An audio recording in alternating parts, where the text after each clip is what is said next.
Brand value आणि image, brand positioning, राज्याभिषेक, स्वराज्याला मिळालेला जागतिक ब्रँड दर्जा. तुमच्या कामाला मार्केटमध्ये सन्मान मिळतोय का? छत्रपती श्री शिवाजी महाराजांनी 30 वर्ष संघर्ष केला, पण जगासाठी ते फक्त एक बंडखोर होते.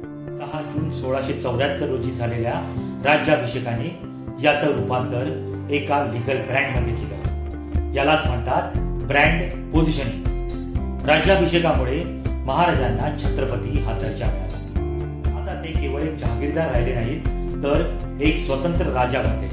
यामुळे परकीय सत्तांना त्यांच्याशी तह करताना एका राष्ट्राप्रमाणे वागावं लागलं. राज्याभिषेकाने स्वराज्याला अधिकृत दर्जा आणि प्रचंड ब्रँड व्हॅल्यू मिळवली. बिझनेसमध्ये तुमचं काम कितीही चांगलं असलं तरी तुमचं पोझिशनिंग कसं आहे हे महत्वाचं ठरतं.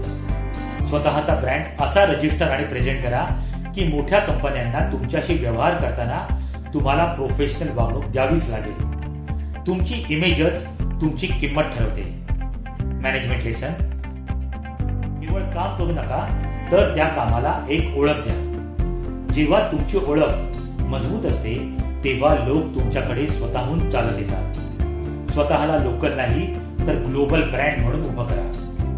तुम्ही तुमच्या व्यवसायाची ब्रँड ओळख कशी निर्माण केली आहे? कमेंट मध्ये नक्की सांगा.